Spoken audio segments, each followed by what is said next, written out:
a.m. This is a hot day in the Commonwealth of the Bahamas. I feel for those people who have to work outside in this blazing heat. We may have to make some changes in the way we do work in the Commonwealth of the Bahamas. Do not wait until tragedy strikes, someone falls off a roof, or someone falls down off a ladder and is dead, because you can't bring them back, you employers out there. And I think employees need to stand up for their rights, because you cannot allow and should not allow employers to put your life in danger.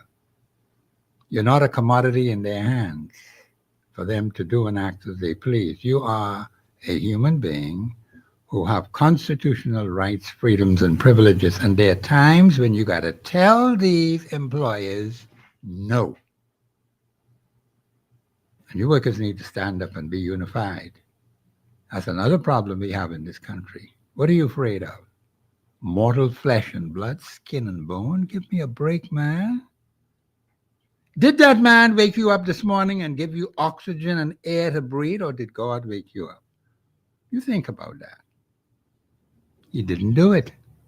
But yet you're on his job, and here it is, shortly after 2 in the afternoon, this blazing sun. You fall off the roof, then what? Or catch a sunstroke. You know, people getting stroke these days. And then we're investigating carefully what is happening to people eating all kind of things. And you know, Bahamians like to eat. Well, I like to eat too, let me just say. But it's what you eat, Bahamians, and how much you eat. I had a good meal yesterday from my church. They had a luncheon, and it was far superior than the one they had previously. I got to call my pastor and tell him. It was very good, the last one, but this one was very good and very excellent yesterday. Excellent cook. I mean, everything is just like melt in your mouth, Bahamian. That was fantastic cooking. Well seasoned. Bahamians know how to cook, you know. So Bahamians, when you're preparing food, don't let any and everybody prepare the food. Don't let them give you rice and peas. Don't ever let them do that. Make sure it is peas and rice. We got someone in our church who knows how to cook peas and rice, and she told me, pray for her, and I did. She did better this time than the time before. Prayers really make things good. That food was excellent and very good yesterday. I enjoyed it thoroughly. I got to call Pastor and tell him. We have some good cooks in the church, and they prepare the food very well. Everything was seasoned, melt in your mouth. I mean, I couldn't believe it. I say, this is better than the last one. But that is good. And, you know, we have to have good food. This is why, you know, we have to get the right people who are well qualified to prepare food, because the food has to go into your system, into your body. And that helps to maintain good health. That's why God give people these talents and these abilities who know how to fix food. Don't let any and everybody fix the food now. Make sure that you have the right persons and let them other fellows who want to learn, well, that's fine. But you got to watch them that they don't mess up on what you have already set a standard. The standard for food preparation in our church is extremely high. Much better than all of these other cookouts you have around here. And I'm delighted to be with them. In fact, I've been with them for 54 years plus. All right. And even before then, when we started out in Bible study, that's about 60 years. 60 years of good quality food. You understand that, Bahamians? That's why I got to stay here till Christ come back. That kind of food preparation is excellent. So I'm very grateful that God prepares people to do something. Now, you got some other people now who are coming along the scene. One gentleman that called me, I forgot to call him. I apologize, sir. I have to get to you. I've been kind of busy, and that's no excuse at all, period. But we just got to discipline ourselves. That's why I tell people to pray for me. Even professors sometimes have to be disciplined to stay in line. We got carnal nature just like everybody else. We got to fight it. I tell people that all the time. It doesn't mean you have to go with it now. It will always be a struggle in your life. Even when you convert it, even you have the Spirit of God in you, that carnal flesh will be right there ready to raise its ugly head whenever you give it an opportunity to do so. Beat it in the ground and mash it up, grind it to powder. But there are times when we give in to the flesh, and that's what causes a lot of problems. Now, we got to do something with our young men. I'm going to mention that right at the top of the show today.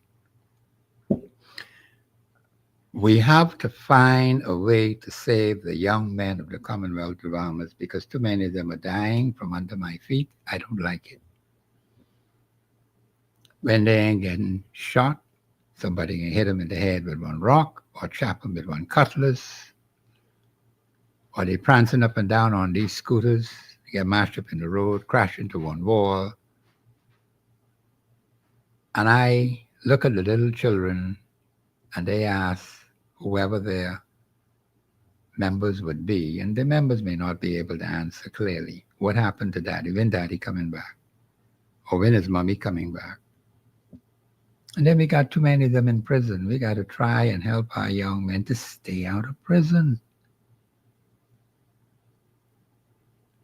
It gives them a bad reputation. And this is a struggle Bahamians we have had for years. We have any number of churches around here, Christian churches, where they have prayers, they believe in God, they pray, and that's all nice and good. I'm not knocking that at all. But there's such a thing as repentance, individual repentance. Because scripture says, except you repent, meaning you need to change from your wicked, evil, abominable ways. Now, some may not like it like that, but God tells us the carnal mind is against him. And God tell you to do something you didn't want to do it because your carnal mind tell you not to do it. You got to break loose of that. And since we were brought up in a nation with Christian values and the rule of law, it means we have to follow it. Where is the knowledge of God in our lives? I heard the chaplain of the house render a prayer yesterday.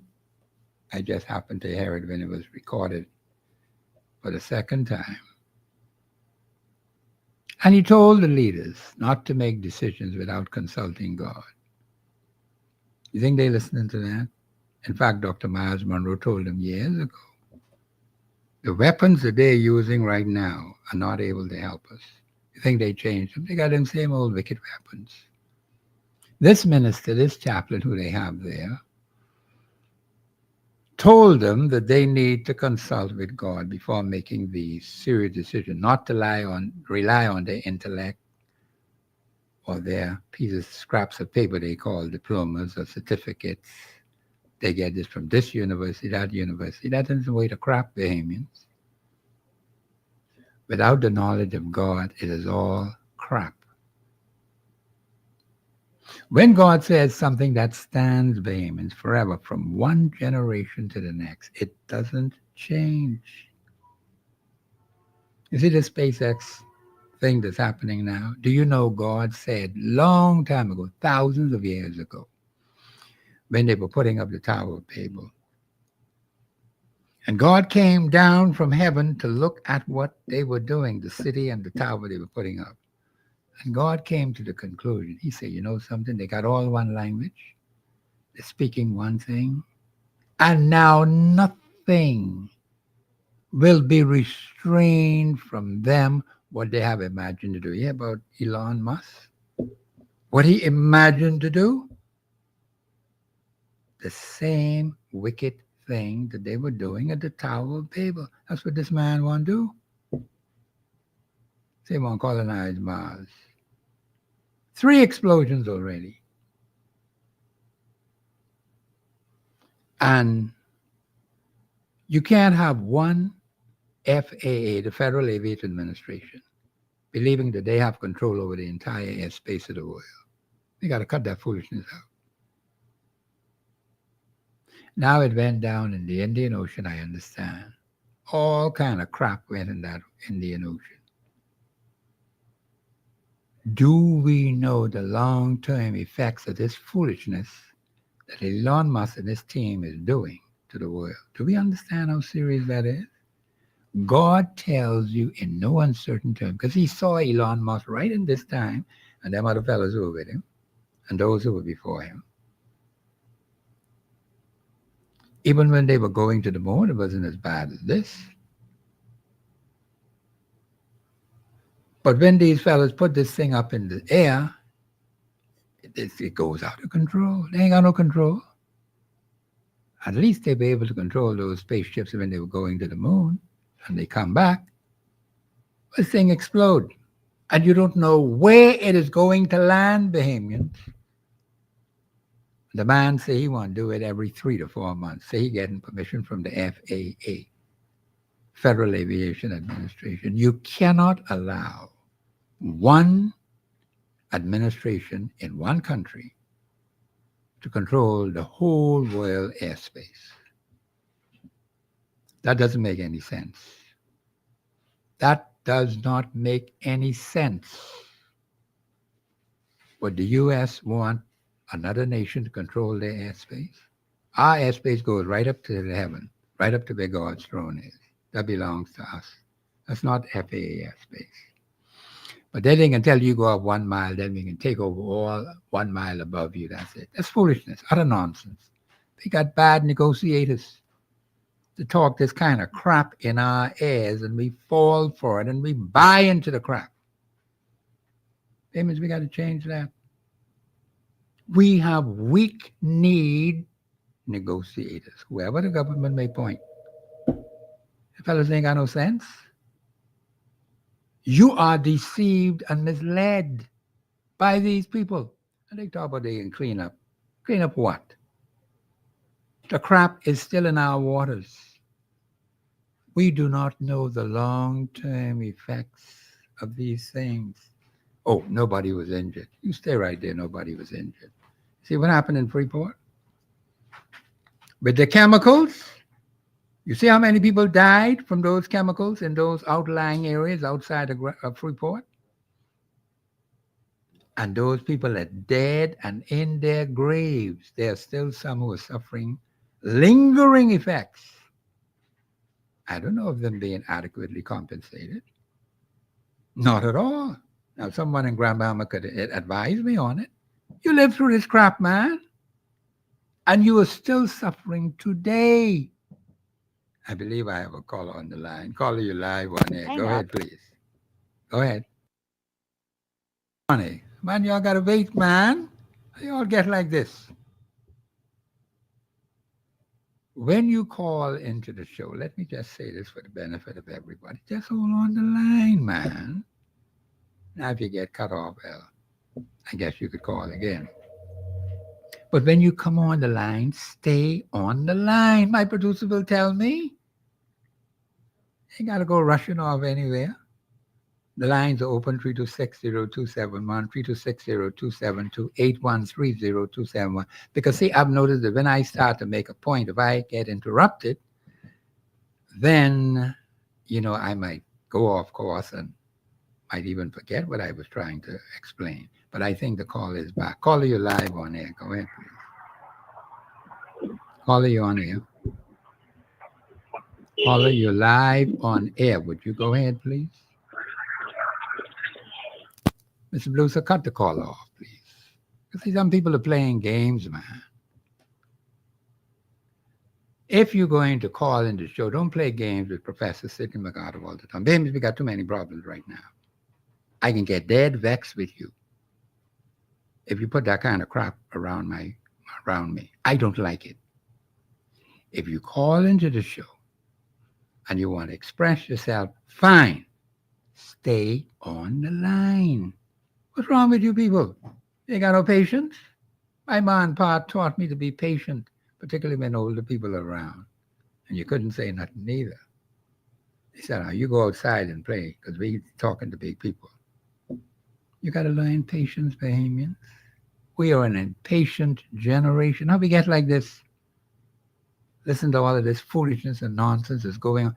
That's why the world is all mixed up and in confusion, because we don't have patience. So let's slow down a bit. Let's get our bearings, Bahamians, because we have too many issues. Too many. And I told you to give me the opportunity to solve one. Just one in every constituency. But you gave them other fellas 58 years.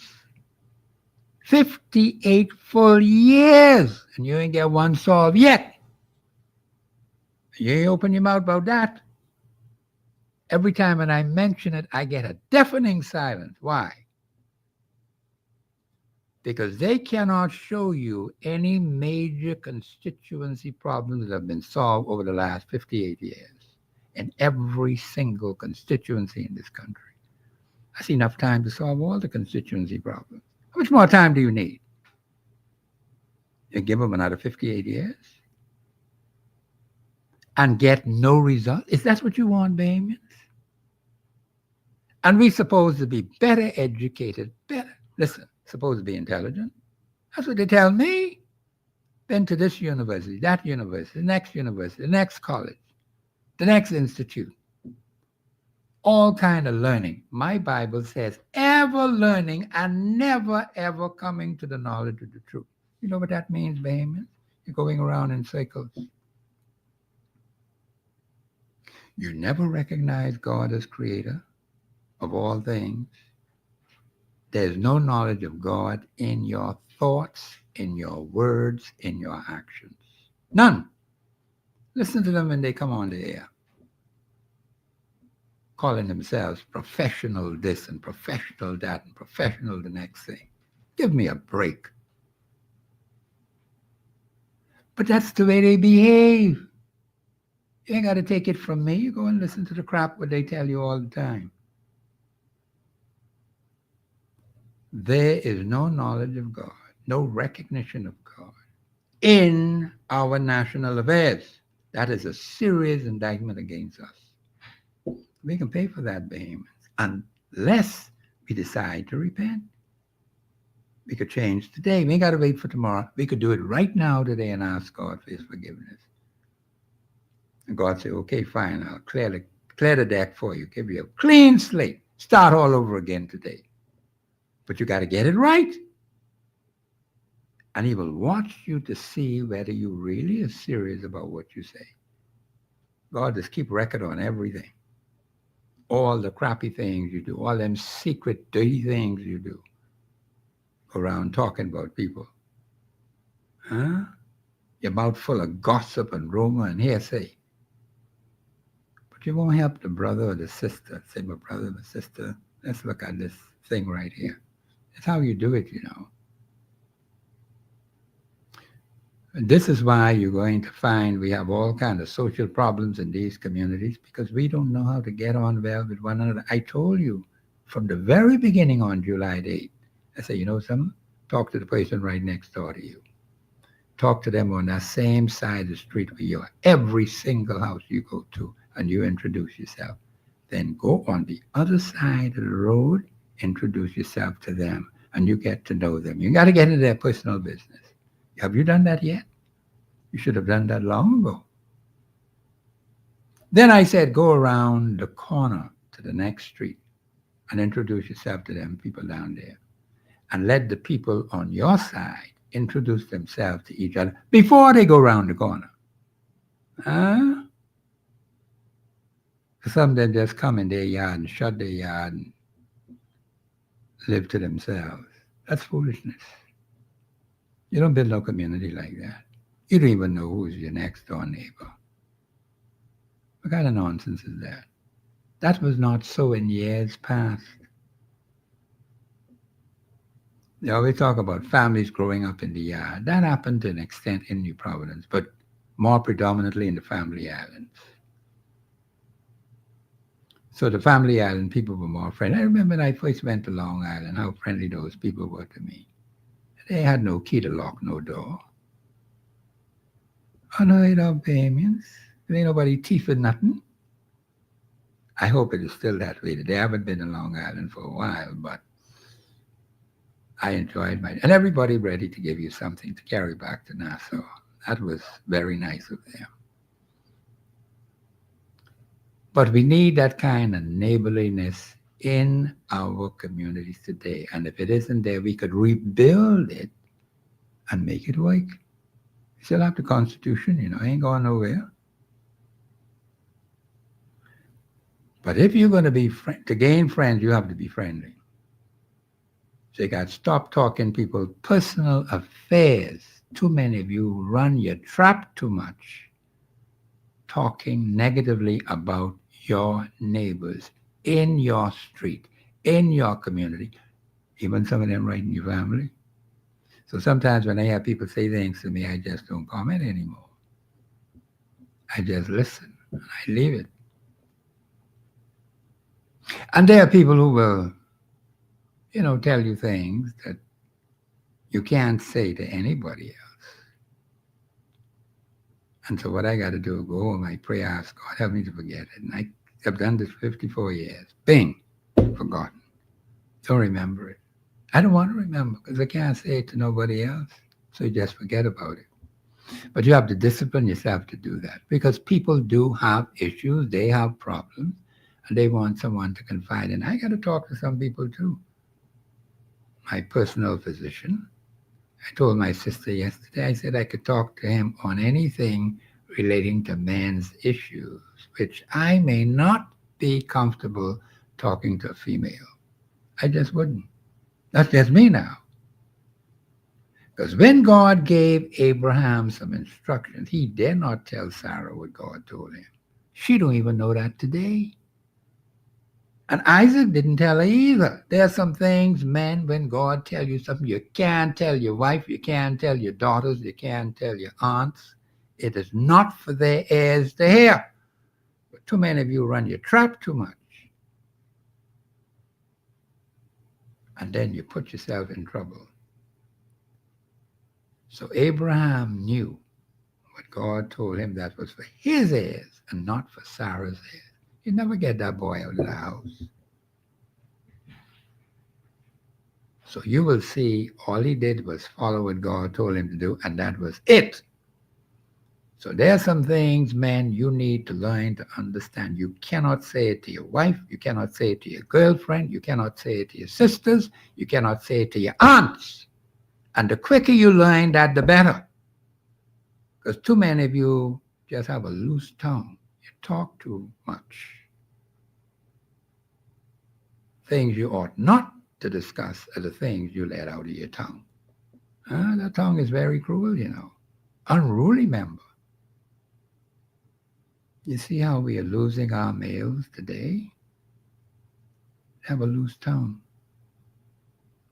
And the females have a grip on them. I've seen it all the time. I said, well, how do they get like this? And they become like a piece of meat in the hands of a female. Any crap like this? What is happening? I see it all the time. So wait a minute. I look at the example of my own father. A real man. If I could be 1/10 of what he was, just 1/10, I'm talking about the 90%, just 1/10 of my father, that would hold me in good standing till Christ come back. Because we ain't got them kind of men around anymore. They died out with his generation. And if the women were 1/10 of what my mother was, that could hold you in good standing until Christ come back. But we ain't nowhere near that. That generation has passed off the scene. And all you see is a bunch of cracks and weaknesses and shortcomings. Just one generation above you. And you can't keep that. Give me a break, man. We need some real men. We need some real women in this country who will stand up for what is right, what is good. And they'll tell you to your face. And they ain't hiding nothing from you. That's what we need today. We need to stop being peeping toms and be honest and upfront with each other and say that is wrong. You don't take sides with wickedness and corruption. I even heard of one story. It just was in the press, by the way, about a grandmother who the gun just happened to drop out from under her clothes. The police unfortunately had to take her in. I don't know if they really, I don't think she went to jail. I don't know. I don't think so. But she was hiding it for her grandson. Yeah, any crap like that. He must have gave the gun to his grandmother to hold for him, and she put it in her clothes. And when the police came, she probably stood up, boom, dropped right out on the floor. Now, I don't think she went to jail for that. But, grandmothers, you can't love your grandchildren by doing wickedness and corruption for them. You got to tell them, no, you're in business. My pa won't let me have no BB gun. My mom won't let me have no BB gun. He said, absolutely. And they had 6 boys and 3 girls. And anytime they say anything that was low, I missed them though. I always think sometimes they're always there. They had such a covering over my life. Every day you could see mommy and every day you could see daddy. Now, how many of you are that way today? Every living day. Not now and then. Not one day with daddy and next day. No, no, no. Two of them right there. Mommy and daddy. I can tell you I was closer to my mother than him. He had a hard hand, so we were kind of fearful of him. But not that we didn't love him. He was just a strong disciplinarian, but he was tough. He had 6 sons. What you expect him to do? So Bahamians, we got to help those who are falling, as they say, through the cracks. We got to help the Bahamians. We got to help our young men. We can't keep letting them die like this. We have to reach out to them and say, my brother, come, let's see if we could do something about these things. They got to be, and they have a bunch of dreidel children. And they in those structured families. They having children all over the place. Huh? We got to tell them about that. And then they go out there doing foolishness. And then the little boy, 4 years old, so he come to see daddy. And daddy ain't there. But he wanted pa and he wanted mommy. I can't blame him because I was the same way. But they were always there. And I think the same thing when I look at these little children, mommy and daddy should always be there for them. Even as young as I am, mommy and daddy are still there. Praise God for that. This is Professor Sidney McArthur Walter Thompson. I know I got off on all that. This is Professor Sidney McArthur Walter Thompson on the Global Radio Network 99.5 FM. The lines are open 326-0271, 326-0272, 813-0271. I'm expecting my special guest. He might be delayed getting here today, but those things happen. But we got to move on with the show. This is Professor Sidney McArthur Walter Thompson on the Global Radio Network 99.5 FM. We'll be back after the break.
Bahamians. So many things are happening in the country. We get some statements from our leaders, and we got to figure out who is telling the truth because we are living it, Bahamians. And if you're living it, then you ought to know. See, this is why I keep saying to you, you live in this particular constituency.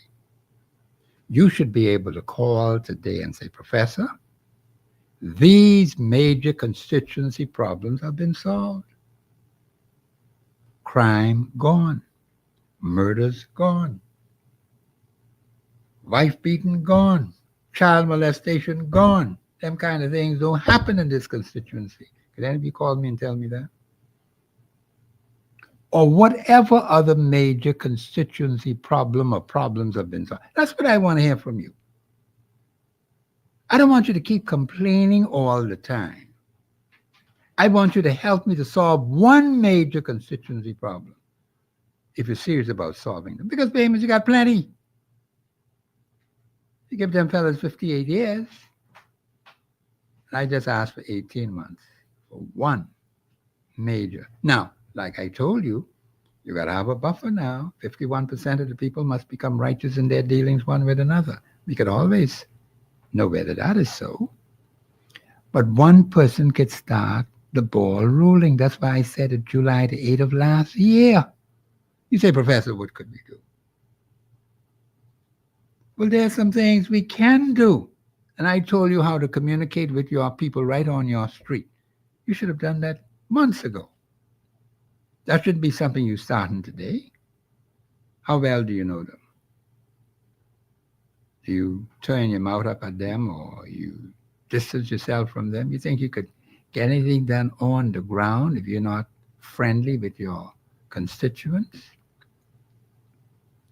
Ain't got to get into no religious arguing with them, whatever church they belong to. The Constitution said they could be in them little funny churches if that's what they want. Now we go in with the Christian religion, which talks about God and the Holy Bible. We ain't settling for nothing less than that. That's what we are founded on, Bahamians. Not them other funny things. Now, if they want that, they could keep it in their house. They could keep it in their yard, right where they belong. But we are not going to encourage it, not on this radio station, at least not on this show that I'm here. I'm not going to allow it to happen because we believe in godly values, Christian values, spiritual values. All of them come out of the Holy Bible. We must go settle for crap. The answer is no, we don't. But you got to bring them along because they're deceived. Some people are deceived and you got to help them to come along. Now, when these political people speak, you have to listen carefully to what they say because we got some tapes on the leader of the opposition. As soon as Mr. Producer is ready, he'll give me an indication that he's prepared to play them. In fact, I got about 3 of them. So we'll take it one at a time. I think he says he's ready now. We'll take it one at a time. I will comment on it. I'll ask you to comment on it, and we'll go from there. Mr. Producer, go ahead, please. Woman's definition of progress should concern all of us. They talk about a balanced budget and even a surplus, an announcement that comes as a surprise to all the contractors, nurses, workers, vendors who are still waiting for their payment. When Davis says the government hasn't made any cuts, clearly he has forgotten the people that the government owes. So if there's a surplus, we say to everyone who's owed by this government, all the public servants, all of the vendors, here and abroad, call the government today. They have a surplus. They have more than enough money to pay the bills. Let's deal with the last part of it, the surplus.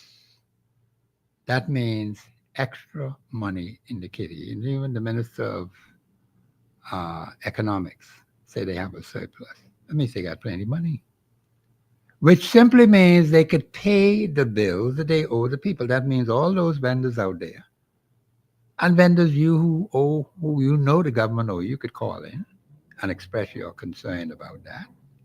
You could go now and collect. See, I ain't gonna worry about calling them. I'm going to collect my money. Didn't you have what the man say? This economic thing's supposed to be spread across evenly. That's what the man tell me. So you can't pay them other fellas, but you ain't want to pay the little fella. who you've been owing for some time. You got to go and get all that money since the government say they have a surplus. Now, I don't understand what this balanced budget means. I want someone who has understanding on economics. Please explain what is a balanced budget. Because the man say this is the first time this happened in Bahamian history since independence. What is the definition of a balanced budget? Because I don't think the woman in Baintown with them 5 boys understand what that is. So I want to get a clear understanding. What do you mean when you say balanced budget? Now I understand surplus, that means you got plenty of money. If I got $10 now and somebody give me $1,000, that's a surplus. That's 1,000 plus $10. I could see that. That makes sense to me. I could work with that. But now you have to pay your bills. I hope Belinda Wilson get all that pay for those teachers she said that was owed to them. O.B. Ferguson say everything ain't straight. Then the Minister of Labor say something different from what he said. And I don't think O.B. Ferguson would come on the radio and mislead the public, contrary to what she said. She said he was not telling an untruth, whatever that's supposed to mean, and misleading the public. O.B. Ferguson is a man who has been in the labor movement for some time. I believe he's a man of character. He has proven himself. He's been to the Privy Council twice, and he won. How many of them others could say that? They've been to the Privy Council many times, and they lost. Ask the Attorney General. Let him give you the rundown on what has happened to the Attorney General of the Commonwealth of the Bahamas, who went to the Privy Council and lost. How much money was spent? Bahamians, you see, there's a lot of money that's being spent, and we ain't got the bill yet. We don't know what was spent. And these things are kept secret. We got to expose it. All of that is lost money, what could go to them people at the bottom of the ladder, where their money could be increased, their pay could be increased, they could have more money to work with. The man told me he wants this thing spread out evenly, balanced. So that means everybody should be benefiting from the economics of this country, not just a few. That's what the man said yesterday. Now, I can be asking for that every day. I want my money. I want the economic situation to be for me too. And we also want it for all these young people out there who have entrepreneurial skills. Because the Prime Minister did mention, and we have to say this because he said it, say you can expand BTVI, and then we got people who are going to learn these various skills, electrical skills and other skills that are needed to build the Commonwealth of Bahamas. I think we got a call on the line. Caller, you live on air. Go ahead, please. Yes, Professor. How are you doing? I'm doing well today. That's very good. I feel like our country has really failed itself. Okay. Between the Christian Council and the government itself, we just can't blame them. We have to blame us as a people. Wait now, hold on. Stop right there. You say the Christian Council has failed, the government has failed, but you can't blame them. You blame We who? can't fully blame them because us as a people, we fail ourselves knowing that the brought up see that we was given growing up. I grew up in an era whereas if I walk down the road and I did something wrong, I used to get beaten 3 times before I get home. Okay. But now that's due to the fact that everybody in that neighborhood knew who I was and they respected my parents and they ought for me to respect them as parents. Okay. We don't respect one another. We don't give one another that respect as what we deserve. Even as human nature requires us to give it. Okay. We look at one another as to say, well, oh, my nose up in the air, yours down to the floor. No, that is a problem. And if I have better than you, or I can treat you this way and I can keep you too much circles inside this country. No, we have too many people living amongst one another and saying, well, oh, we wait till hurricane time to say we'll get together and help one another because we see a tragedy strike the Commonwealth of the Bahamas or Yes. a certain part of the Bahamas. Yes. No, we shouldn't just wait till those times come. No, I agree. No, One it, time ago, I could have go to my next door neighbor and borrow a cup of sugar, a yes. lime, anything if I needed something. Right. Nowadays, they look at you and they talk bad about you and tell people about how, oh, you ain't got this in your house and you ain't got that. Look at him. He's Yeah. struggling. Yes. You don't do things like that to people. If you actually love your neighbor as God asks you to love your neighbor, then you will not do these things. We fall away far from our Christian values. I remember we used to also go to church from 8 in the morning to 3 in the afternoon. You Okay. don't see them toting their children to church no more. They put them on the bus and they send them to church. Us as Well, parents, we have to do better in this nation, not because our parents beat us when we was younger. We took it as abuse or whatever. But as we grow, we learn the definition of why it was done. Because we needed to have respect for one another. yes. No, caller, That's you. that's that's my 2 cents for the day. Caller, that's more than 2 cents. Thank you very much for your All right, thank contribution. you. That's very, very good. No, the caller is 100% correct. Discipline, and he said he doesn't blame the Christian council and the government fully. Okay, I see where he's coming from now. No, I was brought up in the same era that he's talking about. My mother and father would know before I got home that I was out of line. Now, they had no telephone and them kind of thing back then that I know of, but somehow they knew. And they got accurate and precise information. We got all this technology today where you just press a button and the message is there instantly. We still can't get it right. What happened to us? How we get like that? But the government of the Bahamas, and I'm not discounting what the caller has said because he was right on target. The government of the Commonwealth of the Bahamas has a national duty to protect the interests of its people. They have failed miserably on that. Even if mommy and daddy did not do, and you go to the authority supposed to be running this place, then you should get satisfaction from those who say they running things. But if they have you waiting and you can't get no satisfaction from them, what do you think will happen? You will have some who will be tempted to take matters into their own hands. And then you're telling people who have been hurt not to take matters into their own hands. What do you expect them to do? You expect them to wait 58 years while you fiddle and dwiddle and fall down on the ground and can't do nothing? You show yourself to be incompetent? Why should we wait for a bumbling authority to do something for another 58 years and ain't nothing happening?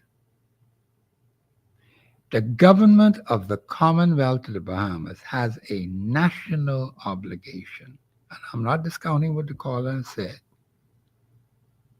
There's only so much you can do as a private citizen. See, when I tell the people, give me my 18 months, I need their cooperation to get the 18 months. If they want to go along with them wicked fellas who ain't doing nothing, well, then that's their problem. But the point is, I asked them, I made it public, and I say you got to have righteous people on the team to make sure that you are going to get it done. And after 18 months, you could tell them, well, that we done finished with that one. And you have to have what benefits come to the people as a result of solving that problem. That's what you're supposed to see. I ain't see that nowhere. What I see is a deterioration of standards in the country. Now, how do we get back to it? We have to go back to those values that God has put in place from one generation to the next that our forefathers had. They never wanted a nation without God. That was the nuts and bolts of the whole exercise. We need God to guide and direct this new nation. July the 10th, 1973. I think it was Dr. Cooper who preached that for his sermon. And he had it right. First Peter 2, I think, was 8 to 9, if I'm not mistaken. What kind of people we are to be? Are we that way today? No, we're not. We have drifted from that. And if we keep saying we don't want God in our knowledge, then that other wicked fellow can come in, the devil and his demons will take over. And that's what's happening. I got to get some of the religious leaders on my show because I need to talk to them. They got to help me to help the people of the Commonwealth of the Bahamas. We have some demonic forces at work. And these are spiritual forces at work which impact the lives of the people of the Commonwealth of the Bahamas in very negative ways because we left the back door wide open. And we didn't check. Just like today, all these strangers, all these foreigners, all these aliens, all these outside, no mass deportation. Where is it? The government of Bahamas ain't saying nothing about that. We should have massive roundup, just like Donald Trump did. He said there's a little trickle now coming across the border. So all that mass migration from Mexico into the U.S., bing, stop. Within 100 days. So why the hell we can't do it here? What is so different about them? The will to do it. Does this government have the will to do it? You talk about this budget. We can look at all that, what he's saying in the budget, and see whether he says, gives a solution for immigration or whatever. Mr. Producer, we're supposed to get to those tapes. Thank you for reminding me. Go ahead, Mr. Producer. Are broken. And systems are broken. And families struggle to live the life they deserve. Even he admits, what a recent poll by the Nassau Guardian revealed, 64.7% of Bahamians believe the economy is getting worse. And yet the government continues to act as if things are getting better for everyone. 65%, 64.75, let's round it off at 65% of the people believe from the poll that things are getting worse. But when you look at it objectively, they are getting worse, Bahamians. I'd like for you out there listening to the show to comment on that. 64.75, but I rounded off at 75. 75% of the people, that's 3 out of every 4 on the poll, said things are getting worse in the Commonwealth of the Bahamas. Now, the man told me that this economic thing's supposed to be spread abroad, right? So everybody's supposed to be benefiting. He just said it yesterday, so I can be on him every living day. But we have to change our behavior. You heard what the other caller said before this last one? We have moved away from some hardcore principles, and we got too many strangers in here who have not subjected themselves to the Bahamian way of life. Now we can have these strangers in here setting up their own nation. Not just one particular grouping of people, because you got a number of grouping of people, the so-called pretty people. Huh? They got their own little enclaves in our country. They do not associate with the Bahamian way of life. They want to bring their funny way of life in here and talk about they want to be Bahamian. We need to ship all of them out of this place and start over from scratch.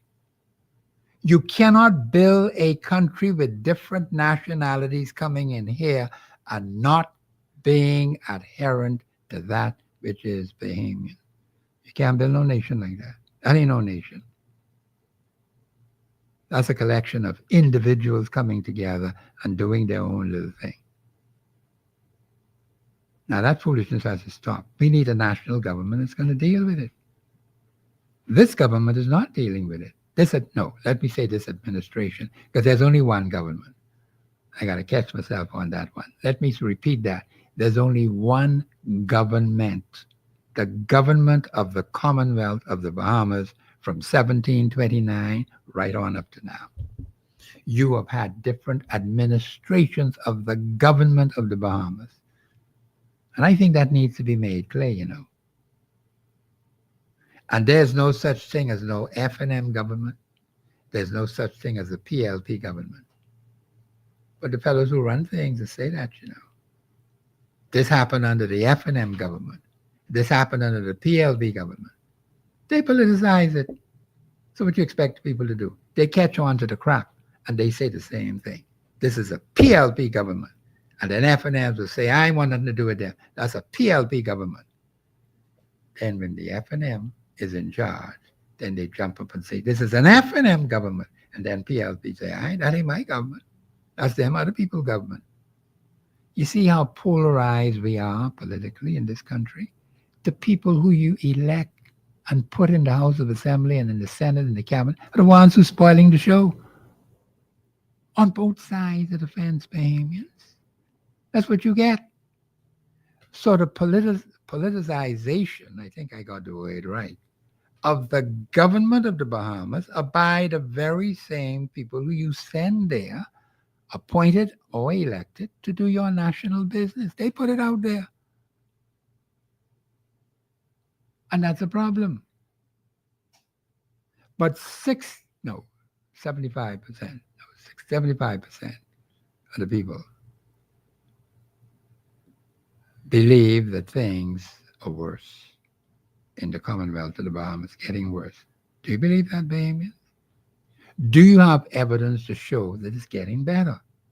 Where is the evidence to show that things are getting better in the Commonwealth of the Bahamas? When I listen to Walter Hanschel, and he's out there working hard, helping people who have all kinds of needs, and he tell you what he's saying, and Walter Hanschel is a man of God. He tell you the truth.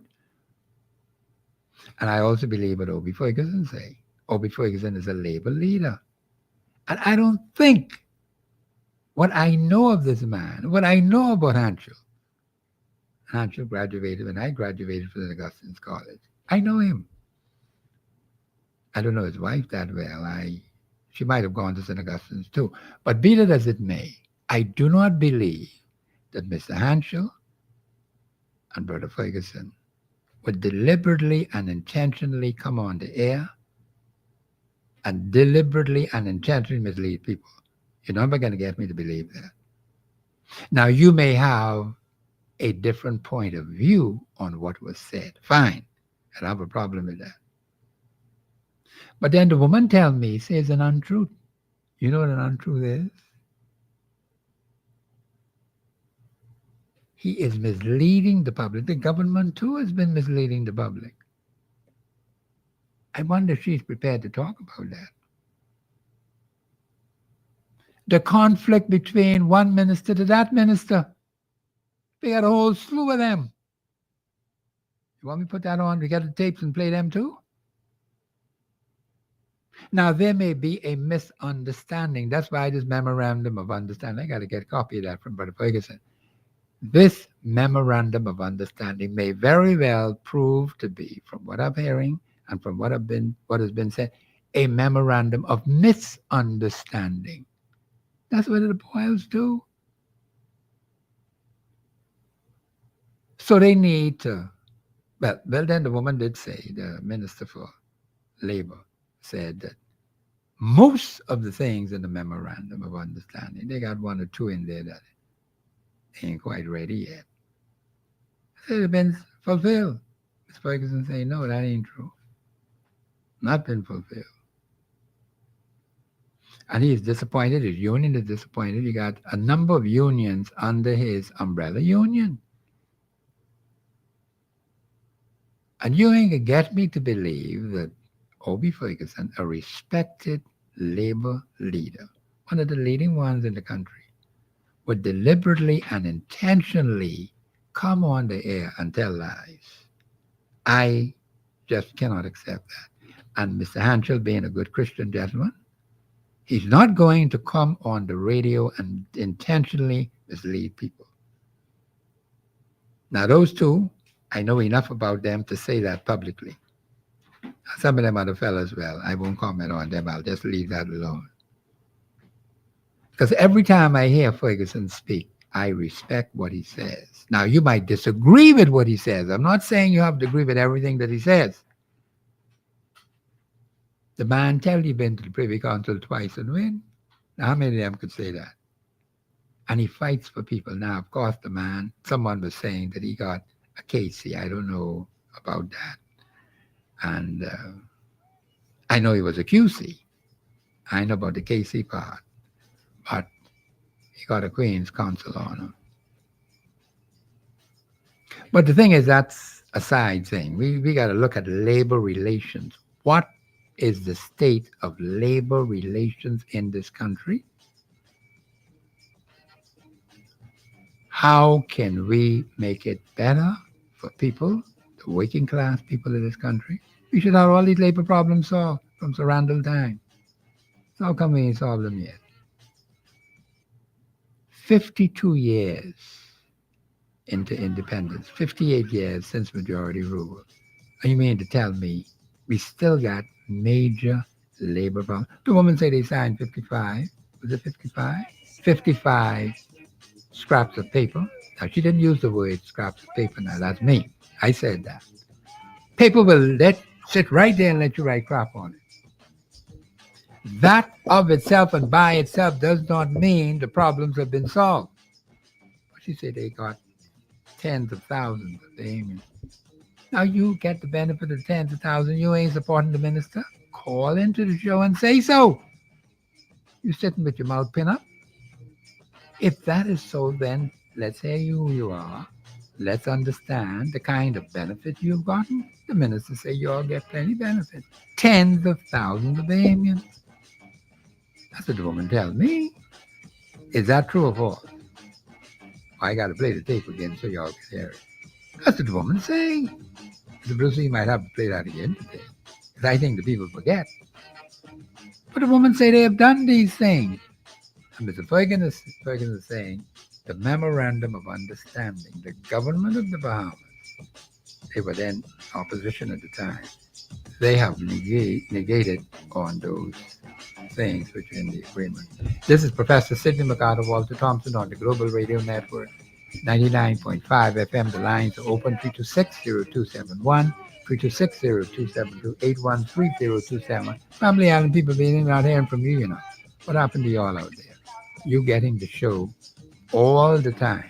Call in, let's hear from you, Bahamians. Don't remain silent. This ain't no time to keep your mouth shut. There's a time for you to get involved in what's happening in your country. This is Professor Sidney McArthur, Walter Thompson on the Global Radio Network, 99.5 FM. We'll be back after the break.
Participate at 326-0271 or 326-0272. WhatsApp us your concerns on 809-2310. Follow us live on Facebook and globalradio99.5fm.com. Express yourself. This is Professor Sidney Walter Thompson on the Global Radio Network. Let me say to my audience, when we play these clips, we want you to comment on them, If the man says something, that's why we want you to hear, A1, AI in this. This is the real thing. If the Minister of Labor says something, baby, you got to comment on it. You hear the voice of the minister yourself. That ain't no AI. That ain't no fake. That's reality. And we're going to play that tape. We're going to play Mr. Pintard's tape first, and then we get the Pia Glover roll, and then we can go to Chester Cooper. All that is in the show, Bahamians. So we put it there so you could hear exactly and precisely what they say. I can comment on them. That's me. That's not good enough. That all makes up the show. We got to make this thing count, Bahamians.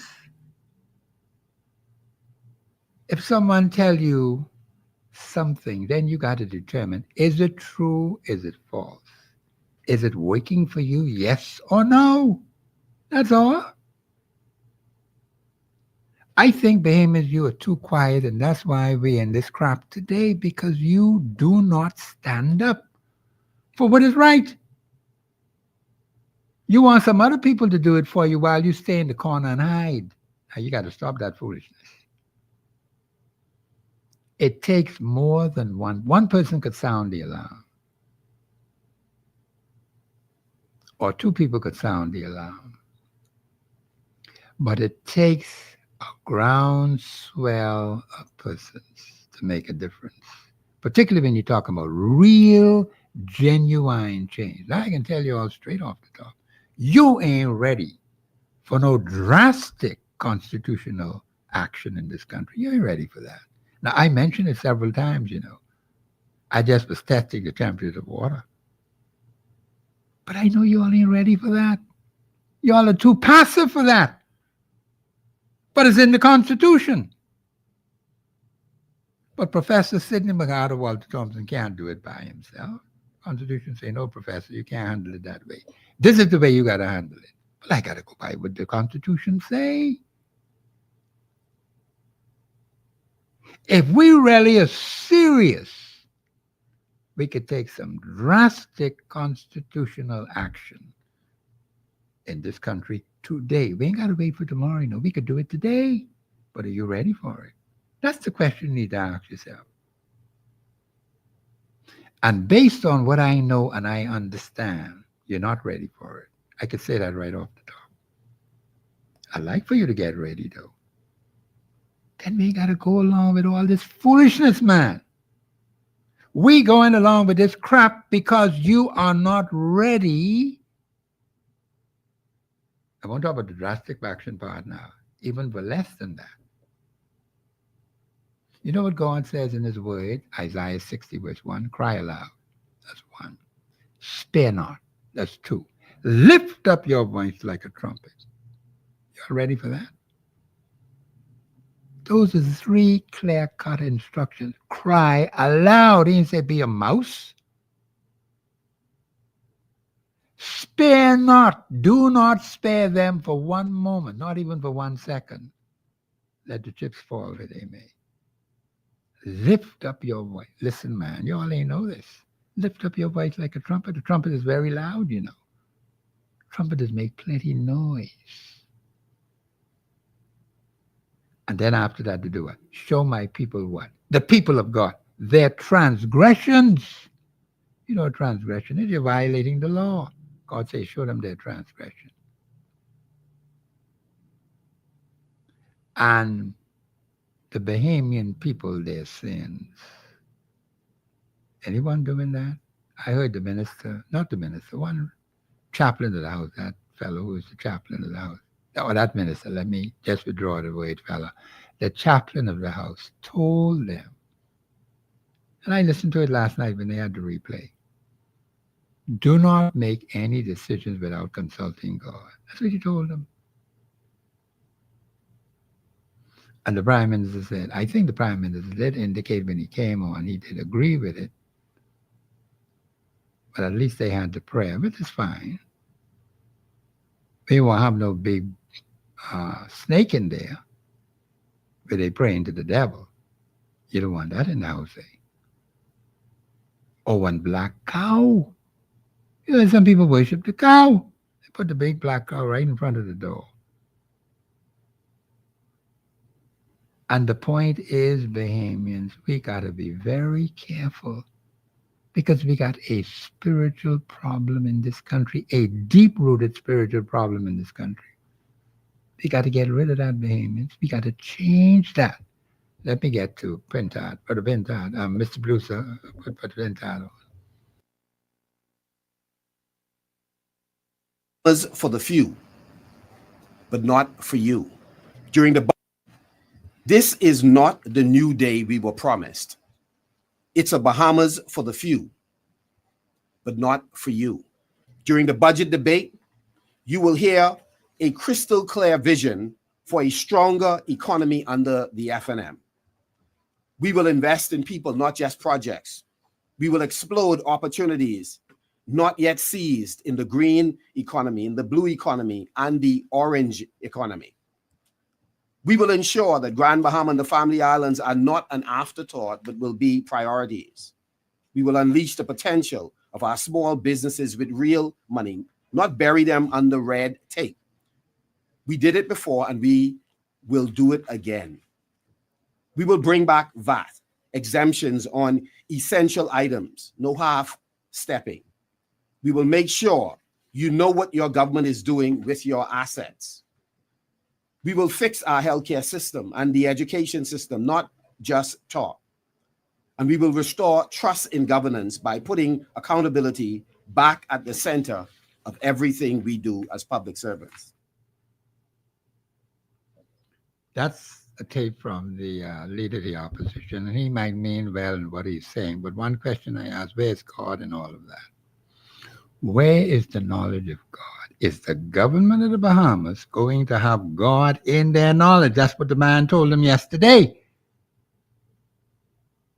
Are they going to consult God and see what God says about tourism? What does God say about the economy? What does God say about education? Where is it, Bahamians? That's the missing ingredient in governing this country. Those hardcore Christian values which stand from generation to generation. Well, I'm not knocking the other things that he's saying now. That's all well and good. They're going to fix some things, and we need to get it fixed. And the Family Islands would not be an afterthought. That is what Mr. Pintard said. He said, this administration is just for a few. Do you believe him? Well, I know plenty of people out there waiting. But the man say, this is supposed to be a New Day government, according to Mr. Davis. Mr. Davis says it's a New Day government. So if it's a new day, we should have new things. They should be following Dr. Miles Monroe's advice. And he went in the house and told them, I don't know what's wrong with them. Those old weapons you got, throw them in the garbage. Because they can't help us no more. You think they got rid of them yet? We got young people with creative ideas. These young people are very talented, very gifted. And they can fill in where the foreigners are in. We can get rid of all these foreigners. Replace them with talented, gifted, Bahamian people. I don't know why we want to hang around with these people. Paying out all kind of money. Every time you look around, this consultant, that consultant, next consultant, always some strangers, some foreigners, some aliens, some outsiders. Then you got some goon squads who they appoint as consultants. But they can't solve no problem. $75 million last year, or this year, I think. So they set aside for consultants. It's a lot of money. But you want the senior citizens to volunteer their time. I say no. Let us use the wisdom, the experience, the know-how of these elder citizens and pay them that money. Don't tell them about no volunteer. What kind of crap is that? When you got people like former commissioners of police taking on jobs, senior positions in the government of Bahamas, making them ambassador or high commissioner, and you want these other people to talk about volunteer, and they got all kind of pension behind their name. Come on, man. Stop talking foolishness and nonsense. That's why the man says only for a few. Isn't that what's happening, Bahamians? All you see them fellas, and then you got Greenslade. I think he's in the Ministry of Immigration. What is Greenslade doing in immigration? He's been High Commissioner in London. So what the heck is he doing here? But this is what happens, Bahamians. What difference is he making? Is he sending them illegal aliens out of this country? You see him dealing with that? Because we got plenty of them in here. And why is Bahamas there bringing in these people from Haiti? My understanding, pre-fight, we got to get Tracy Strawn in here and ask him about that. Because some funny things are happening in this country that we need to pay attention to. We can't keep going on like this, Bahamians. The man say they will do some things. The family isles will not be an afterthought. That's what the man tells me. They've done some things in the past which he said were beneficial. They'll put some real money behind the young people, the young entrepreneurs who need funding. Funding is important, Bahamians. Instead of the government giving out all these concessions to strangers, foreigners, aliens, and outside, chop all that off and say, okay, we can give it to Bahamian entrepreneurs. All these little fellows who want these small business, who want startup, let's start supporting them. So they become medium-sized business, so they become big business, so they become international business. Don't you think they need funding? And you talk about the green economy, the blue economy, the orange economy. I ain't quite sure what all that is all about, but I need someone to explain what that is. Some of you out there who know, you call in and tell us about the green economy, the blue economy. I know if they got any yellow economy. I know if they got any red economy. Huh? But you have to tell Professor. Huh? But these are the things that are happening in our country. Now, is it good? I'll know whether it's constitutionally sound, yes or no. So that's the first thing I got to ask. Is it constitutionally sound? Yes or no? Because see, if it isn't constitutionally sound, it's no good. Any policy or any law that has been effect for the Bahamian people, it must benefit the masses of the people as 100%. If that isn't happening, or near to 100%, the overwhelming majority of the people, they must benefit from it. Now, of course, the Prime Minister is saying this is supposed to be this budget, what he got here. This is supposed to benefit all Bahamians. And it's supposed to be the economic side equally across the board. That's what the man tells me. So you got to hold him to it, Bahamians. As long as the man is there, you got to hold him to it. He's the Minister of Finance. He is in charge of the money. So, he know you got the money. So you got David, the Minister of Finance. The point is, Bahamians, we have to look carefully at what is happening in this country. Like I always say, listen to what the government ministers are saying. We can pay Pia Global Rule, I think that's her name, the Minister of Labor. We can play that again. You heard that woman tell us. I got asked if he can put that in next. And then we can hear from Chester Cooper. The point is, Bahamians, you ain't saying nothing. The woman say tens of thousands of Bahamians. Mr. Lucy, you ready? Oh, we have a caller. Oh, we got it. Oh, the clip. Oh, you got the clip ready. Okay, let's hear again what Pierre Gloverol is saying. Because I want Behemoth, you got to respond to this. The decision by the Trade Union Congress to withdraw from the Labor Day parade and the narrative they've chosen to build around it is disappointing, misleading, and not reflective of the truth that workers in this country deserve. When misinformation is presented as truth, especially by those entrusted to represent working people, we must respond with the facts.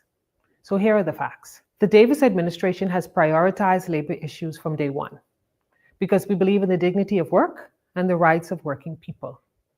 We've signed over 55 industrial agreements, which is more than any administration in recent history, delivering salary increases and improved benefits for tens of thousands of workers. We increased the national minimum wage, not because we were pressured to, but because it was the right thing to do. We've achieved a lot in 3.5 years, making more progress on many important labor issues during this term than has been seen across successive administrations. So when the leadership of the TUC suggests that this administration is failing workers, I must ask, where was this level of outrage when significantly less was being done in years prior? The truth is, the majority of what the TUC is demanding is already happening. That's it. Okay. All right. Okay. I thought it was a little bit more. No, but Behemoth, we got to dissect that. I think we got a call on the line. Caller, you live on here. Go ahead, please. Hey, good afternoon, Professor. How you doing? Yeah, I'm doing well. That's good. That's good. I hope you got your contract signed now. Contract. Yeah, I got my contract. I didn't make my election sure. That's the contract I signed it. Okay, all right. All right? Yeah, you get it? Oh. No, I get what you say. Listen, Professor. Yes, I want to just make a quick little comment on the both of those. I mean, I didn't get too much of Pierre Glover's communication, but the little piece that I got is that she finds that to be disingenuous for Mr. Ferguson to pull out from the Labor Day march. Yes. Well, I find it disingenuous that they want to have a doggone motorcade or whatever they want to be on Labor Day. That's been going on for a little while now. So why the PLP and all the rest of these political groups want to have an audience at such a time? When it's time for them to have their little motorcade and for that political arena to catch fire. I'm sure the labor movement ain't going to go say what they want to join in. So why they want to join in with the Labor Day parade? That's for the laborers. They didn't say they leave. They stop trying to intermingle. That's for the laborers. Dying for them. Dying for the politics. They're putting too much politics in everything. No, that's what I have to say on that one. Now the next one. Michael Pindad. He's in the House of Parliament as we speak. Now, from my understanding, if you see the government is doing something that's incorrect or unconstitutional, you could speak up. You ain't got to wait till you are you in power. Am I correct or not? No, you're correct on that. No, you're correct on that. Yes. Okay, so what they got to wait for? What do you got to wait till the FNM get in power? You ain't got to wait for nothing. You could speak now. You could do something now if you're serious. Yes, you You've can. been in power. Yeah, but see, and then the other thing is, Professor, he already was there when they was rocking with Doc. Yes. Okay? Well, why didn't they take care of the people in Abaco and take care of the people in Freeport when Hurricane Dorian was there? I mean, then gone. Yeah. They let all the supplies doggone rotten. What they ain't get rotten, or they give away or sell, why they ain't give to the people when they were in power? Okay. Why now you want to change it? Oh, when we get in, you was done in and you ain't do what you were supposed to do. Now you want me to give you another chance to get in so you can't do, so you're not going to do it? See, it's all about your track record. Your track record speaks for everything that you do in life. Okay. All right. Don't come trying to say, see, we smarter now, we wiser now, so you can play those tricks on somebody else. Okay, Don't come to caller. people with that. Okay, but thank you for your contribution. Thank you Yeah, very much. Professor. Okay, all the best. Okay. We that caller, he has his views on certain things, and that's fine. We want to hear the views of others. The lines are open 326-0271, 326-0272, because Peer Global Roles said tens of thousands of people, workers, have benefited from over 55 signed contracts. Now, don't we have people out there who have benefited? You mean to tell me y'all can't call into the show and say something about that? I mean, what kind of people are y'all? That's what the Minister of Labor say, you know. That's why we put it again on the air again for you to hear, because maybe y'all must forget. So it's played to remind you. That's what the woman tell me and tell you. Of course, the other thing about Obi Focus, and that's a controversial side. So I'll just leave that right there. That's her view. But she's saying that the workers are benefiting.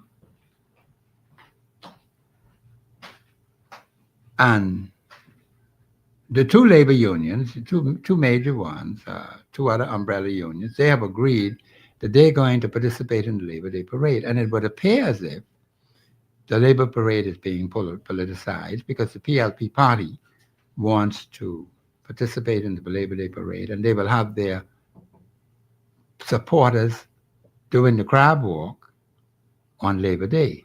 Now, they're launching their political campaign on Labor Day, and you have two umbrella unions that are now going to be participating in the Labor Day parade. I think we have a call on the line. Caller, you're live on air. Hey, Professor, how you doing? Yeah, I'm doing well. How are you? Well, these some exciting times. No, they are. And I had to play again what Pierre Global Rose said, Minister of Labor. Yeah. But you see, I'm busy trying to bounce back and forth between you and Lang, but I since Lang got somebody on now, he ain't taking no more calls, so I switched on Lang. I need to hear him no more. I can listen to it later. They do have a rebroadcast, but Professor, yeah, everybody's talking about this budget. Yeah, Because I guess people are getting more serious now because of the times that we're living in, and also the fact that government seems to have been pulling the wool over our eyes for such a long time. Yes. You know, what I want to find out from you is this. Apparently, this whole exercise is centered around being able to collect money to run the country. All right? Now, what I would like to know is there any way I can find out? Because I'm being told that there are a number of persons who are they're just fast tracking citizenship, permanent residence. Some people coming into the country with passports that were not given by the government, but somehow they got it. Planes are leaving Haiti full and going back empty. So these people, for some reason, they just want to make money. What I'd like to find out is, are we able to compare or find the figures as to how many citizenships have been granted by this government since they came in compared to previous governments? Is there any way to see a list? Of course, you won't be able to see that because a lot of them may be fraudulent. But how do citizens like myself, who's concerned about the fact that every time I go walking in the morning at 4:30, 5:30, I see a new face. Yes. And I look them in the eye, but they don't want to look at me. And I say good morning, but they can't speak to me in my language. When I speak their language, they all up, they write in business. They don't know. And I'm wondering, why are we sitting back? Because I'm getting tired of it. I see new faces every morning when I go on my walk. Yes. And sometimes I see persons who are being escorted by someone else, and you see one way in the front. and one way behind, but that person following that person who's a couple hundred feet ahead. Yes. And for some strange reason, the government probably put a lid on clamping down on this activity. Once in a while, you'll hear of a raid and a plane that's go. But what I'm hearing now, Professor, that apparently Minister Chester Cooper is cooperating with the U.S. officials to expose the Prime Minister Davis in his plot to retain power by bringing in a bunch of citizens. Have you heard about that? No, I haven't heard. Just now when you mentioned it. But okay, yeah, it seems to be widely known that Mr. Philip Davis is very close to a Haitian woman named Millie, who lives in West Ridge, and Deputy Prime Minister Chester has informed United States officials that the Honorable Fred Mitchell and Prime Minister Davis have orchestrated a master plan to legalize Haitians with Bahamian citizenship so they can vote. Professor? Okay, all right. I have to get more information on it. I believe I heard a tape on another radio station. I have to speak to the manager of that station on it because I think something like that was discussed. I heard that name before, Millie. Yeah. And, No. I mean, upon several occasions, Professor, Deputy Yes, Prime sir. Minister Cooper has met with U.S. government officials, allegedly, including President Trump in Florida at Mar-a-Lago Estate, to expose the Prime Minister because I don't think he like him that much, and I think he don't like what he's doing to retain power. Okay. So if you can get on top, I can tell you, the other I- radio show won't allow me to say what I'm saying right now. They'd have cut me a long time. No, but we would. No, that's an important matter that you brought up. We're gonna have to look into that. I'm gonna talk to my good friend who has some information, and I'm gonna go and see him. He has some vital information because he played it on his particular show, Hmm. and I think the information is available. But I'll check it out. Well, I really wish someone could shed some light on this because if this is true, I see why they want to turn them people into crabs, and they're no longer humans. But boy, they're gonna have some crabs walking on June the 6th. Yeah, but You I'm a know. crab catcher, and most of them I had to squash while trying to catch them. Before I could have catch them, because I used to squash them. So I'm not saying go squash anybody, but all I'm simply No, saying you is we need squashing. You ain't squashing people. You squashing crabs. What's I wrong with squashing you? crabs. And Okay. I don't know why we're so fixated on these crabs because a lot of that thing we call crab fat is actually stool. Okay. Crab SH. Yes. Okay. All Mix with right. it. So apparently Boy. we gotta get tired of this, man. Yes. Okay, Have a good day, Carloville. Thank you Professor. for your contribution. This is Professor Sidney McArdle, Walter Thompson. I hear the music in the background. We're going to have to go to a break. This is Professor Sidney McArdle, Walter Thompson. The lines are open 326-0271, 326-0272, We'll be back after the break.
them. I have to say it has been reported from a reliable source in the news media that an elderly gentleman collapsed and died at the mall at Marathon just a short time ago, within the last hour and a half to 2 hours. And people are on the scene investigating.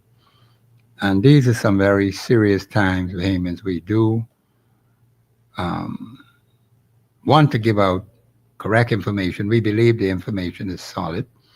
And that's why we're going to announce it on the Global Radio Network 99.5 FM. We are saddened by the family who has lost a loved one. We're losing, we got to keep our elders around. And you never know what kind of pressure is on people. You see people go moving around, you don't know what burden they're carrying on them. And this is why we have to exercise caution and restraint with our seniors, with our young people, with our middle-aged people, because you do not know what it is they're going through. That is a very serious matter. So condolences go out to that particular family. We don't have more information on that. I'm just giving you what is reported by a reliable news source that has occurred just a short while ago. And Bahamas, let's exercise caution and restraint. The sun is extremely hot out there.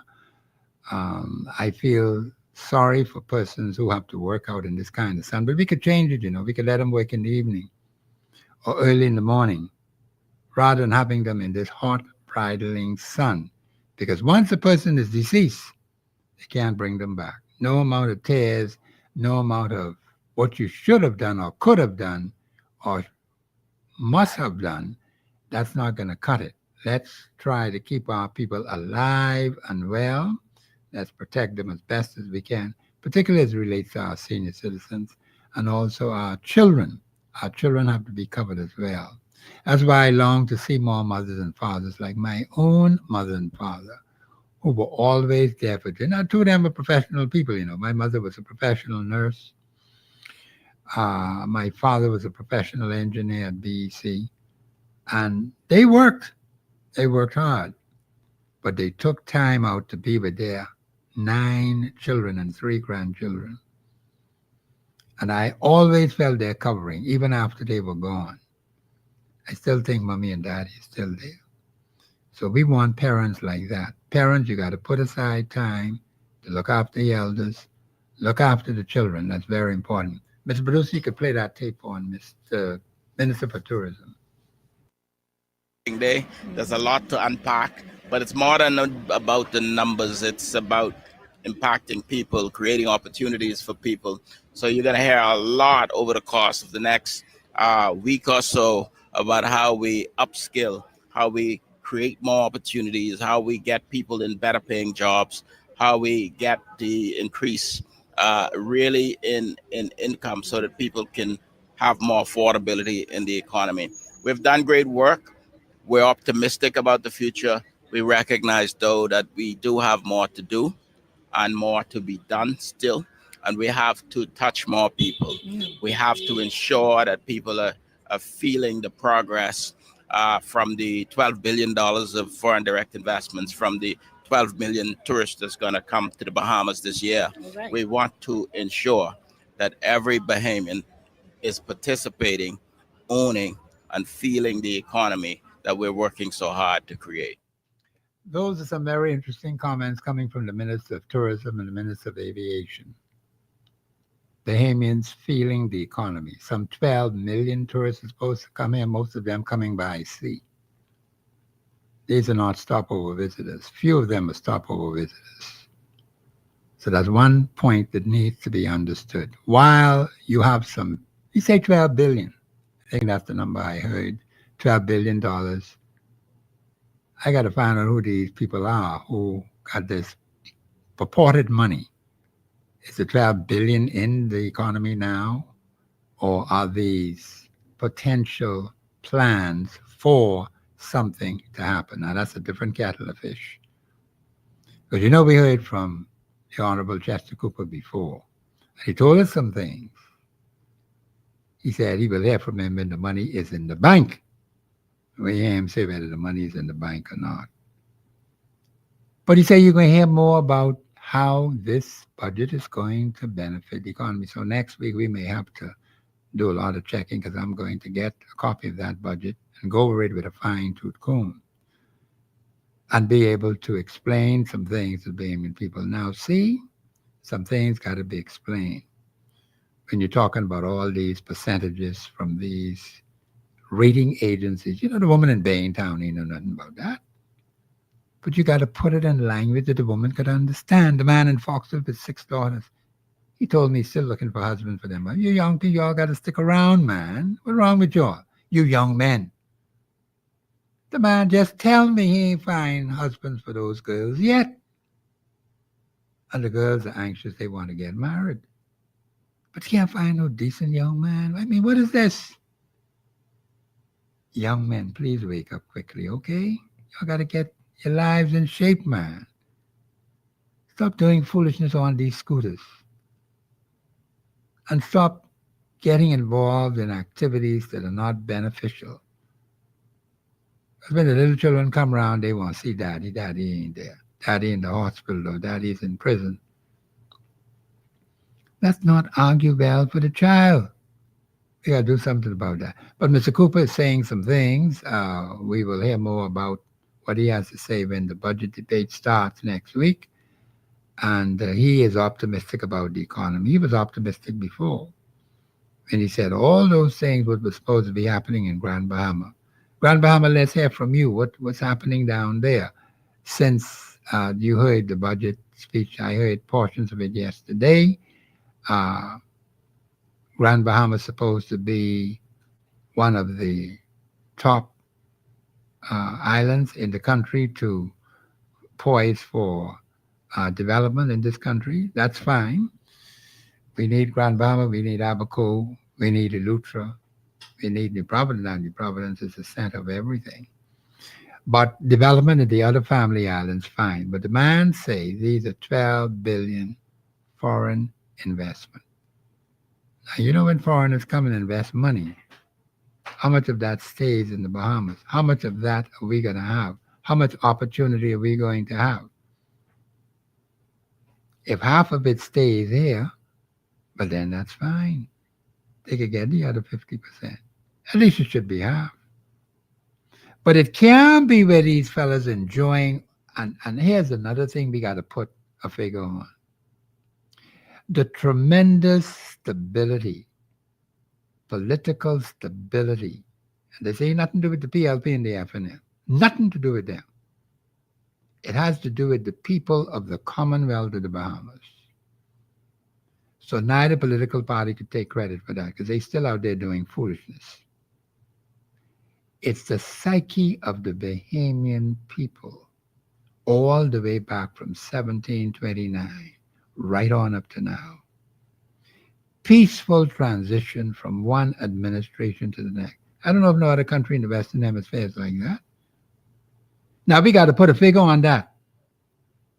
That should be worth 50% of the investment. So he bring 20 billion, we get 10 billion out of that 20, and he could keep the other 10. That's just for being in the Bahamas. We are undercutting ourselves all the time, Bahamians. We are not taking advantage of the political stability, the peace and tranquility that is in the Commonwealth of the Bahamas. We letting the foreigner take advantage of that. They won't get an exuma and say how beautiful the water is over there. And the Prime Minister did mention we got beautiful waters, more so than other countries. But that should be half of the investment. You say you want to invest 500 million, 250 million. The mere fact that you are here to bring your investment. You can't let them get away with that, Bahamian. That is stability for the Bahamian people. That's what we have contributed. And also the land that we have in the Commonwealth of the Bahamas. I'm going to get back to that. Caller, you live on air. Go ahead, please. I can barely hear you. Go ahead, caller. I said I could barely hear you. But anyway, you wanted to hear from somebody from Grand Bahama. Yes, on ma'am. Budgets and expenditures. You're coming in clear. Mr. Blues, she says she's not able to hear better me. now. Thank you. Okay. So my thoughts on it are money never comes here. We had 40 million donated for after Dorian for Grand Bahama and Abaco. None of it came here. None of it went to Abaco. Yes, ma'am. We've been in the budget many, many times for agriculture, even for the Humane Society. It never comes. Yes. So unfortunately, that is the way that I feel, that it just doesn't ever come here. Never reaches. Now, you said you're from Abaco or Grand Bahama? Grand Bahama. Oh, Grand Bahama. Okay, all right. Okay, all right. And we just had to fight for one fire truck, right? Yeah, you did. Yeah. Yes, I That did. is true. Yeah. Yeah. So, I mean, I love the Bahamas. I love being a Bahamian. I love Grand Bahama, but we don't really ever see anything, which is unfortunate. I'm not saying it's this government or the last government. It's all government. But then, what is this Chester Cooper talking about? This what? What is this that Chester Cooper is talking about? We just played the tape. I don't know if you heard the tape. I didn't hear it. I'm sorry. I just got back in the car. But Chester, I mean, with agriculture, I see that they're doing some big thing with hydroponics and Yes, millions I heard on the about that. Bahamas. And I have a business plan. I've been growing hydroponically for years, and we could use some support. I have a plan for 40-foot trailers, which would grow 24 pounds each every 2 months. Yes, We're ma'am. ready to go. We just need the support. But Unfortunately, it never seems to come out of Nassau. well, no, that is a problem. Mm-hmm. Because the Prime Minister is saying he's talked about this hydroponics development in terms of agriculture. He says not like the way it used to be in the past. And you seem to have what it is that the Prime Minister was talking about. And yet you're not getting the kind of support that is essential for you to move ahead as you would like to. I would love to. I'd love to get some Yes, support. ma'am. Yes, And I ma'am. will speak with them about it. I haven't spoken with them, so I'm not saying they're not going to support. But as far as money coming to Grand Bahama or anywhere else, whether it's in a budget or for any other reason, we just find that it doesn't come here. It doesn't come. Yeah. Well, then it has to get on the island so you could work with it. Right. You know how Yeah. much was donated after Dorian? The money, the generators, the food. None of it came here. None of it went to Abaco. None of it reached Abaco either. Nope. Okay. And then people complain about the power company and how we're paying for Dorian still this many years later. Yes. But they're not insured for the entire island, and they put together the whole island. Yes, ma'am. So, I lost power for 3 hours yesterday, so I was irritated. But on this point, we didn't get donations to fix up the rest of the island. They took care of it. Yes, ma'am. And No, they're that insured is for the whole island. They're insured for Freeport. that is not good at all. That is very, very sad. But we got to keep agitating for change in this country. I keep trying to get people to understand, and I'm delighted that you were able to get the fire engine going. But then at the same time, I'm trying to get people to understand there has to be this collective will of the people. Others have to see it, at least 51% or more, so that we could. We need change. We need something No, we new. do. But does anybody want to do it? Is anybody going to do it? Do you want to take over I'm the glad- big problem that we're in now? I'm glad you mentioned it. Yeah.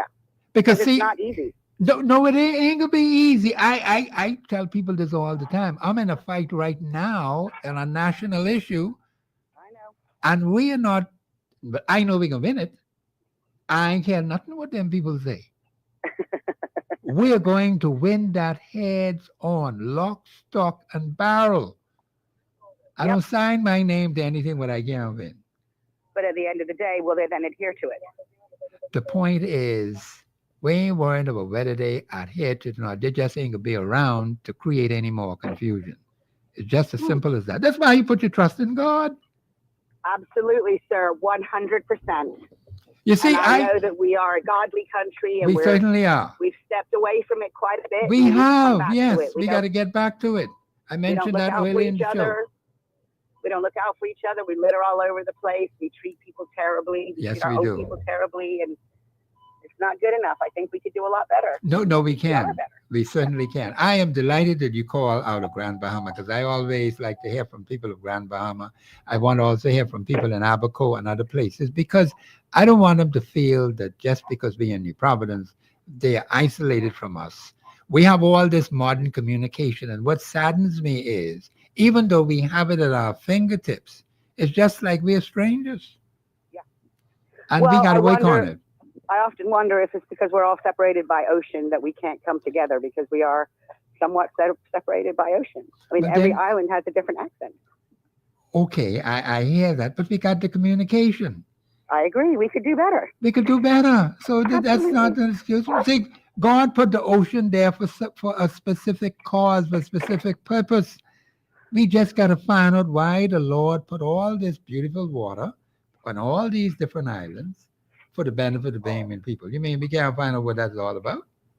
Well, we know what it's all about, and those assets are being sold off without any reference to the Bahamian Ah, people, aren't they? Now you hit the nail on the head. Now that's Oh, a yeah. problem. I'm glad Oh, you yeah. mentioned it. That's a real yeah. problem. They would sell us all off. And I'm not touting one party or another. No, but you shouldn't. Yeah, All you no. do is look at the facts as they are, and Correct. you present it as is. It's only one, what is called the government of the Commonwealth of the Bahamas. Mhm. You have different administrations of that government. And so we got to call it the way it is. And I get a little upset when I hear people not looking at it objectively, but you are at this point. You're looking at it objectively. That's good. I see the whole picture, and Yes, I've been ma'am. asked to run in politics a few times, and whereas I would love to serve my country, I don't have equal rights as a woman. That's another problem. You are you telling me the Constitution doesn't give you equal rights?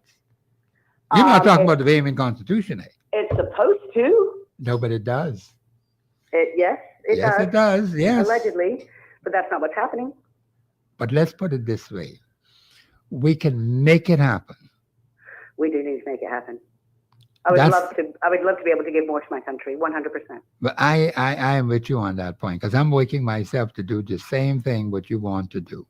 And it takes I'm working to feed our people good organic food. No, we cut need down that. on cost of shipping and handling and VAT and customs duties and all this stuff. We Yes, can ma'am. do it here, and there are people like me that are dedicated to it. We Yes, can ma'am. do it. Yeah, we can do it. Yes. Mhm, Yeah, I appreciate that. Well, thank you for calling, man, and stay and keep in touch with us. Always. Yes, ma'am. Thanks, Professor. Take Thank care. you. All the best to you now. That was an excellent call. The woman is growing good quality food, man. So we ain't got to fool around with these other funny things. Right here in the Commonwealth of the Bahamas, with the modern technology, what the Prime Minister was talking about. And she needs all the support she can get. It grow right here. The money stays right here in the Commonwealth. Isn't that wonderful? We could sell it to the hotels and we sell it to the Bahamian people. The money stays right in here to bolster up the economy of Grand Bahama, the economy of the Bahamas as a whole. And that sounds wonderful. Now, the man did tell me, he said, this is supposed to be an even playing field. Everybody's supposed to benefit. Now, she is in the right thing because the Prime Minister mentioned about this modern way of farming. And she has it right down there in Grand Bahama. So we're going to see what we can do to help her. And the people of Grand Bahama, please listen to that lady. I think she called my show several times. I believe I have a name and number too, but I'm going to get a hold of her. But the thing is that we have to look at these things. And you know what you say about the islands? I got to talk to my friend again. I can tell him, man, we got to do something. Now, there's another major thing I want to get involved in. I can stop it at 2. I can't spread myself too thin. But this one, what I'm in now, that one, we can win that one. I ain't got to worry about that because we're on the right track. Constitutionally, legally, lawfully, spiritually, we're sound. Now, when I sign my name to this next major national issue, it got to be the same way. And that's the way it's supposed to be. But I got to talk to my friend and see what he's saying. I saw him last week and we got to talk again. But Bahamians, we need more of you to become involved. And you heard the lady say she wants to run for a country. You could do the same thing. People out there who want to do good for the country, Bahamians, instead of putting up with these crappy fellows who are there now, who are doing foolishness and nonsense, our island's being sold off. That's a serious thing. And then the fellows arguing and bickering over this island, that island, and we caught right in the midst. And Bahamians, we got to fix that. But we can fix it. And let me just say for the benefit of everybody, the Constitution, let me tell you all this, man. So you all don't know this thing like I do. The Constitution of the Commonwealth of the Bahamas is the best thing we have to work with at this time. Now, I'm not saying there's some things in it that need shifting here, shifting there, because of the times in which we live. I ain't got no problem with that. Bahamians, that is your sure foundation. You lose that today, tomorrow, be in trouble. You hear what I tell you? Don't mind the crap these people are doing now. We can deal with that.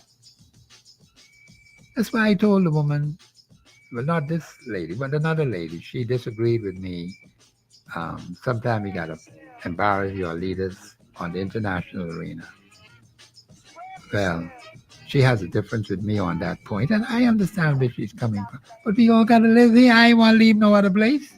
I want to go to the Gaza Strip, and I want to live with Donald Trump, them in the United States. I want to live with them. Let him stay over there, and I stay over here. I got more freedom in the Commonwealth of Bahamas than I would have in the United States. So I ain't going with them people. Now, I might visit there if they allow me to come in. They may say, "You that fellow on global radio, you can't come in here." But then I just can't go. I guess I got to live with that. But I could go to Canada. You had King Charles over there. You got to bring King Charles this way too. Huh?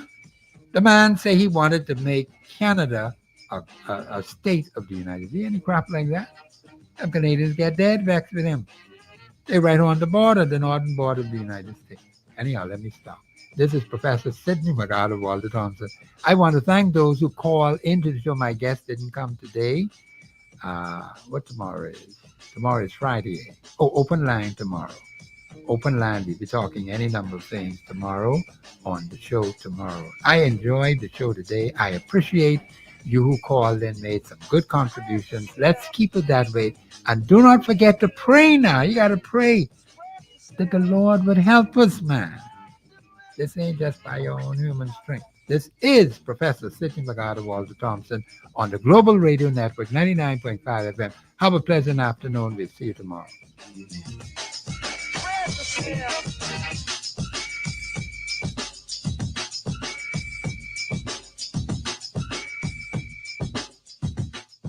Global 99.5